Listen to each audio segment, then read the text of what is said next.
ভাবুন তো, সাদা কুয়াশার চাদরে মোড়া পাইন বনের মাঝ দিয়ে আপনি হেঁটে চলেছেন আঁকা বাঁকা পাহাড়ি পথে।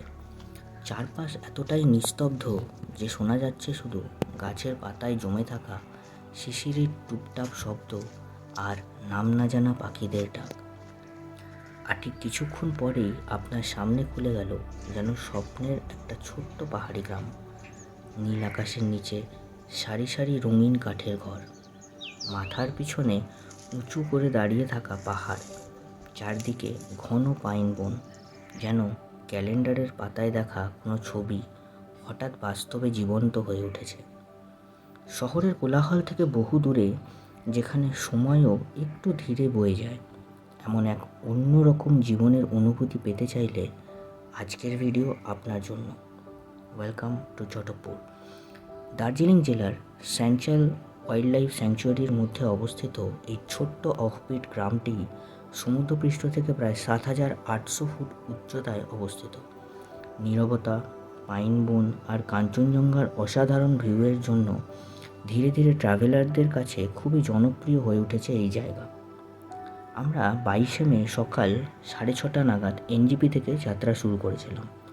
কারসঙ্গের দিকে যেতে যেতে পথে দেখেছিলাম Eagle's Crag, Dow Hill pine forest, museum, Hanuman top, I love Kurseong point সহ আরও বেশ কিছু সুন্দর জায়গা। ওই সব জায়গা নিয়ে আলাদা বিস্তারিত ভিডিও তাড়াতাড়ি আসতে চলেছে চ্যানেলে। প্রায় দুপুর ২টো নাগাদ আমরা পৌঁছাই চটকপুরে। তবে এখানে পৌঁছানোর গল্পটাও কিন্তু কম অ্যাডভেঞ্চারের নয়। আসার আগে আমরা অনেক রিসার্চ করেছিলাম, অনেক ড্রাইভার দাদার সঙ্গে কথা বলেছিলাম এবং প্রায় সবাই একটা কথা বলেছিলেন, ছোট গাড়ি নিয়ে চটকপুর যাওয়া সম্ভব নয়। আমাদের গাড়ি ছিল ডিজায়ার। চটকপুর ওঠার মুখে স্থানীয় মানুষ, ড্রাইভার, এমনকি পুলিশও বারবার বলেছিলেন রাস্তা খুব খারাপ, গাড়ির ক্ষতি হতে পারে, গাড়ি বদল করতে। কিন্তু আমাদের ড্রাইভার তার আত্মবিশ্বাস ছিল এবং আমরাও ওনার উপর ভরসা রেখেছিলাম। চটকপুরের রাস্তা মূলত দুভাগে ভাগ করা যায়। সোনাদা থেকে প্রায় ৭ কিলোমিটার রাস্তা চটকপুরের দিকে উঠেছে। তার মধ্যেও আর্মি ভেরিফিকেশন পয়েন্ট পার করার পর রাস্তার অবস্থা তুলনামূলক বেশি খারাপ। আমি অবশ্যই সবাইকে ছোটো গাড়ি নিয়ে যাওয়ার পরামর্শ দেব না, কিন্তু ড্রাইভার যদি অভিজ্ঞ হন আর আপনারা সহযোগিতা করেন তাহলে ডিজায়ার নিয়ে পৌঁছানোও কিন্তু অসম্ভব নয়। আমাদের মাঝে মধ্যে গাড়ি থেকে নেমে একটু হাঁটতে হয়েছিল।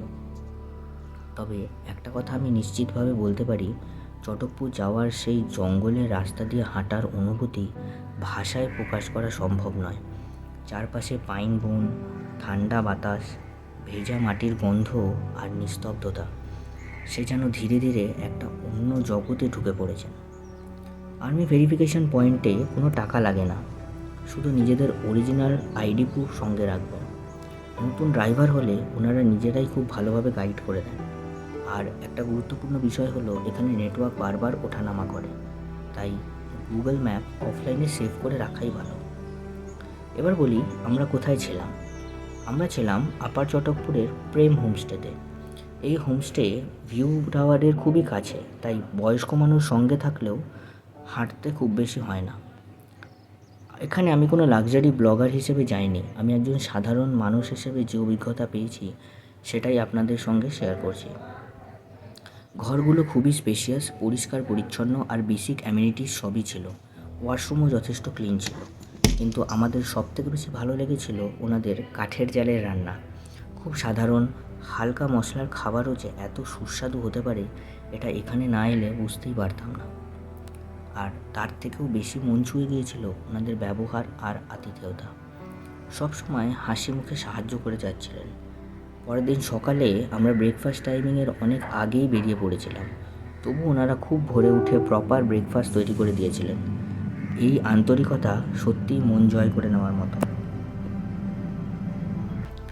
আমাদের পার পারসন খরচ পড়েছিল প্রায় ১৩০০ টাকা। হোমস্টের কন্ট্যাক্ট ডিটেলস ডেসক্রিপশন বক্সে দিয়ে দেবো, হোয়াটসঅ্যাপ বা কল করে বুকিং করে নিতে পারেন।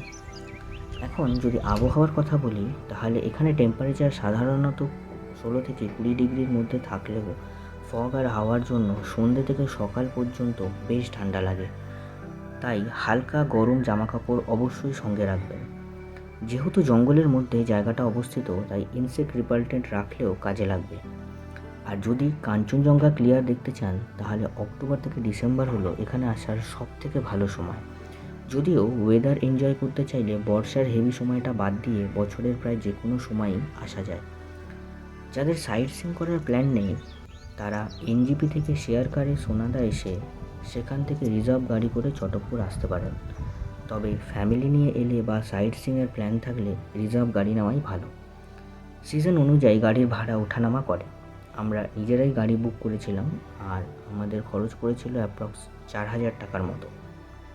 এবার বলি চটকপুরে কী কী দেখবেন। সত্যি বলতে অফরোডিং পয়েন্ট থেকে পুরো গ্রামটাই যেন একটা এক্সপিরিয়েন্স। জঙ্গলের নিজস্ব একটা গন্ধ আছে, সঙ্গে পাখির ডাক, কুয়াশা, ঠান্ডা বাতাস, সব মিলিয়ে জায়গাটা ভীষণ শান্ত আর সুন্দর। রাস্তার ধারে দেখতে পাবেন নাম না জানা নানান রঙিন ফুল, বুনো স্ট্রবেরি আর নানা ধরনের গাছপালা। আকাশ পরিষ্কার থাকলে বোনাস হিসেবে দেখতে পাবেন কাঞ্চনজঙ্ঘা। এখানে ছোট্ট একটা ট্রেল আছে আর ওয়াচ টাওয়ার আছে, চাইলে গাইড নিয়ে কালীপুকুরি থেকেও ঘুরে আসতে পারেন। আমরা যদিও মেঘের কারণে কাঞ্চনজঙ্ঘা দেখতে পাইনি, তবুও বাড়ি ফেরার পরও চটকপুরের অনুভূতি অনেক দিন মন থেকে যায়নি। বিশেষ করে শেষের সেই অফরোড রাস্তা একটু হলেও পায়ে হেঁটে উপভোগ করবেন, সেই অনুভূতি সত্যিই সারা জীবন মনে থেকে যাওয়ার মতো। চটকপুর এমন একটা জায়গা যেখানে একবার গেলে আবার ফিরে যেতে ইচ্ছা করবেই। এখনও মাঝে মধ্যে মনে হয় আবার সব ছেড়ে ওই পাইন বনের রাস্তায় হাঁটতে বেরিয়ে পড়ি। তোমাদের চটকপুরের অভিজ্ঞতা কেমন অবশ্যই কমেন্ট করে জানিও। আর ভিডিওটা ভালো লাগলে একটা লাইক করে যেও। চ্যানেলে নতুন হলে সাবস্ক্রাইব করতে কিন্তু ভুলবে না। আবার দেখা হবে নেক্সট ভিডিওতে। আনটিল দেন সবাই ভালো থেকো, সুস্থ থেকো।